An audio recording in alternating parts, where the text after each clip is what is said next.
As you can imagine, I'm going to take the prerogative here just to start off with a couple of questions. You're making a really clear distinction between disagreements around policy decisions or policy directions and the fundamental architecture of government. How come I could not have said that as well in my remarks as you've just said? Yes, that's exactly what I was trying to do, and she said it in 2 sentences. All right. In other words, look, in a democracy, in this room, certainly in the Congress, people are going to have wildly different points of view about the Republican health care plan that's coming down, about environment, about gender equality, all those issues. We have differences of opinion. So what? It's called democracy. We argue it out. I ask people to vote for me. Trump asks people to vote for me. That's the way the world is. But you're right. We have, I interrupted you and I didn't mean to do that, but we have done that historically within a certain architecture. That's a good word.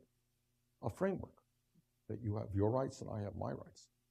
But what makes this president different, very different from another president, conservative Republican, George W. Bush, right, who played by the rules. He had his point of view. I opposed them virtually every day. But this is something different and I think very, very dangerous, and it's something that conservatives and progressives have got to come together and say, look, we disagree on everything, but we don't disagree that we are a democracy and that we're going to oppose efforts to move to authoritarianism. You've implied this, but you've been in this business for decades. Is this new? I mean, we had the McCarthy era in this country. We had real violence in the 1960s. What about this feels new to you? That's a great question, and I think it is new. Look, you're right. We have McCarthyism. We've had violence. We've had, this country has had its share of terrible, terrible problems. So the idea that we're facing problems is not new, but when you add it all together, when you see a president, and again, this does not give me any partisan joy. It really does not. But when we have a president who lies all of the time, that is something new. That is something new. When you have the kind of attacks against the media that we have seen, that is unprecedented. When you have this affection for authoritarian leaders, that is different. We have had, and will continue to have, we have alliances with people whose views we don't like. Nothing new about that. For geopolitical reasons, the United States has allied. But I think something more is going on there. There seems to be on the part of Trump an actual affection for a strongman type of government. And that should be of concern to all of us. Democracy is a means, right? In a way, it's a means to an end. No, I don't think so. I don't think so. Okay. I don't think so. Well, democracy is an end in itself. And it says, and I believe this very strongly, it says that, look, what we want is you all to be thinking and participating in the political process. That is an end.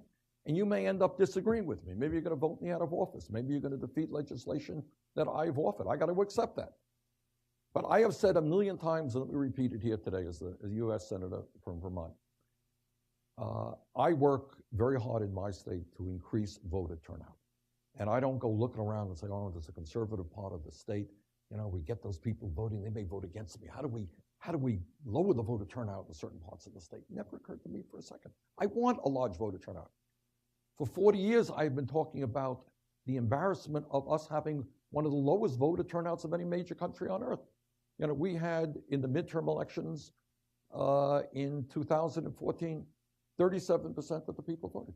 Yeah. How poor people overwhelmingly don't vote. Young people don't vote. We got to change that. I want people to vote. So democracy to me is an end in itself. I want a vibrant democracy where people, young people, working people understand what's going on. They regard the importance of these issues. They disagree respectfully with each other. So to me, democracy is very much an end, not just a means to the few points of view that I happen to believe. Yeah, and I didn't mean a means to a specific policy outcome. What I was driving at was something to do with integrity and fairness. And that's something that really, of government, and it's something that really galvanized voters here this election on both sides of the political divide.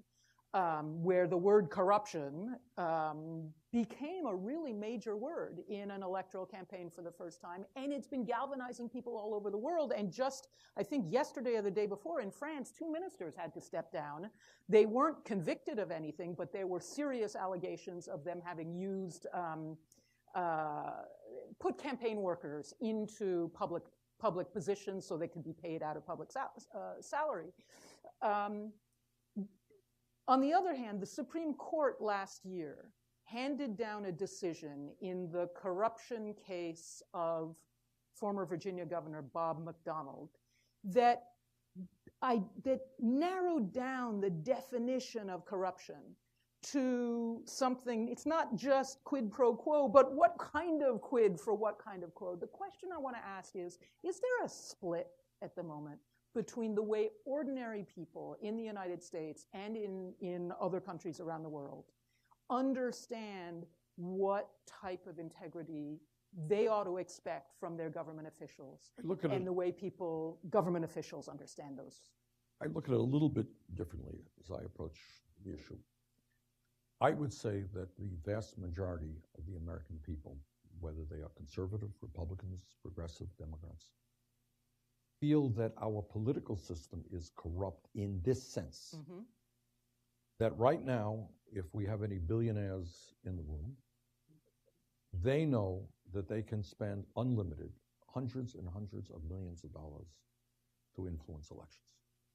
And I would say that the vast majority of the American people think that that is fundamentally wrong. That is corrupt in the sense that, you know, in my state, for hundreds of years, in early March, we have what we call town meetings. In small towns of 100 people, 200 people, folks come out, they argue about how much the town should spend on education or the roads or municipal services, whatever it may be.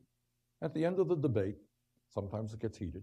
People raise, the moderator says, all right, all those in favor of the resolution, raise your hand. People raise their hand, people vote it. People will vote against it.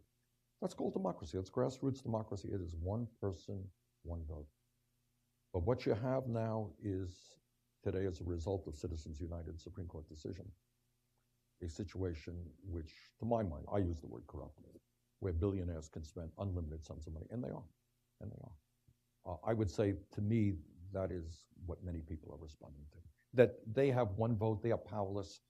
Does government listen to them? Government will listen to billionaires. I think you can make the case that you can probably trace virtually every major piece of legislation on the floor today to powerful special interests who essentially paid to get that legislation on the floor. So it's beyond just the ballot box. It's yes. What happens between elections. Absolutely. Let me open the floor. We don't have much time, but at least I think we can take one or two questions. Right there, sir, in the, yeah. And if you'd wait for a microphone to arrive. And could you please introduce yourself briefly? Thank you so much. My name is Kanan Srinivasan. I've come from Loudoun County in neighboring state of Virginia. Thank you so much for taking my question, Senator. My question is, I absolutely agree with whatever you said. It's a phenomenal message. What's the way forward? And where do you think the two political parties, I happen to be a Democrat, or the Republicans, how do you think that we are going to come out of this and get better? What I think is, and I know, I was in the House for 16 years. I've been in the Senate now for almost 10 years, so I get to know a lot of Republicans. And a lot of very decent Republicans. I have friends who are Republicans. They happen to disagree with me on everything. I disagree with them on everything. Doesn't make me a better human being or them a better human being. That's the way it is. And I think what we have, and the reason I'm here today, is just to raise this issue, to say, okay, you're going to be voting for what I think is a disastrous health care bill. That's fine.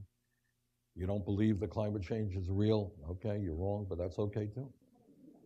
But what you do believe in, and we have members, Republicans of the Congress, who put their lives on the line, the veterans served in the military, that on this issue, we have got to come together and tell President Trump that too many people have fought and died to defend American democracy.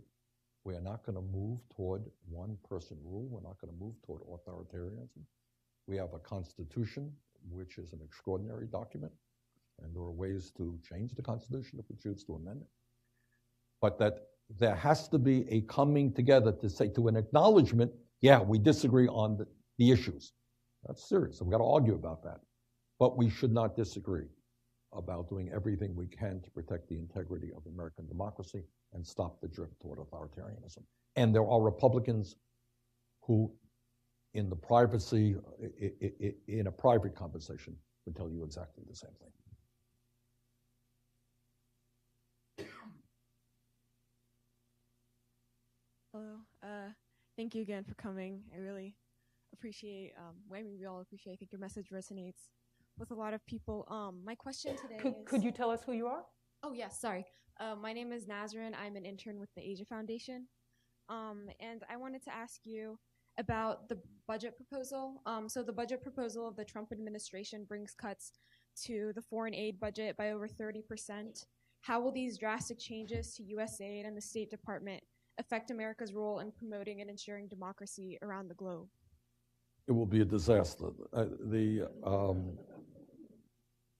Again, today is not a moment where I want to spend a lot of time on the policy issues, but I would simply say that if you combine Trump's proposed agenda, by the way, I want you to get a little comfort here, that budget that Trump brought forth is going to go nowhere in a hurry. All right, trust me, it will not pass. It will be what ends up, the budget of the Congress will be very different than what the president proposed. But this is a budget which will make cuts. You're talking about foreign aid. That's one small, tiny part of it. Be massive cuts in Medicaid, nutrition, education, affordable housing. You think about the needs of the American people, of our children, of our seniors, of our veterans. In every area, there will be massive cuts. And guess what? There will be $3 trillion over a 10-year period in tax breaks going to the top 1%, including by the elimination of the estate tax, the wealthiest families in this country. The wealthiest families like the Walton family worth $130 billion getting up to a $52 billion tax break. Do you think that's one of the great priorities facing America, that we cut programs for children, the elderly, and the sick in order to give the Walton family, the wealthiest family in America, tens of billions of dollars in tax breaks? It is a pretty crazy and absurd budget. But that's President Trump's view. That's fine. And I will do everything I can to defeat it. But again, the point that I'm making here this morning is that that's a debate we can and will have. But my concern today is the drift toward authoritarianism. Nazrin raised the issue of how we affect democracies overseas, which you also raised during your remarks. In other words, there's a foreign aid budget. There's also the example that we set. Could you speak to that a little bit? What's the impact beyond our borders? Well, I mean, in the simplest sense, and I think there will be many conservatives and military people who will tell you this, that if you disengage the United States from what's happening in countries around the world, if you do not recognize the hunger or the lack of educational opportunities or the fact that children all over the world are dying today from diseases that can be prevented with a few cents of medicine, if you don't recognize that and you create a vacuum out there, you create the climate by which terrorism can grow. There was once a time when the United States was so looked up all over the world as an example, in terms of our economics, the growth of opportunity, a strong middle class, and also our belief in democracy, that we stood for democracy. And we have spent, you probably know more about this than I am, Sarah, but I think it's fair to say that over the years we have spent hundreds of millions of dollars encouraging the growth of democracy, not supporting authoritarian type regimes. So if this country moves toward a more authoritarian society, what are we saying to people in the developing world, in Asia, Africa, Latin America, who are struggling to create democratic governments, when the leadership of that country is going to say, hey, that doesn't exist in the United States? Forget what you're trying to do. Bad example, terrible example. I think we have to wind this up now, very unfortunately, and I have to ask everyone here if you wouldn't mind. Senator Sanders, as you can imagine, has a really minute-to-minute schedule, so if you could let him get out, and then you'll be able to move off. Well, Sarah, thank you very much for being here, and thank all of you.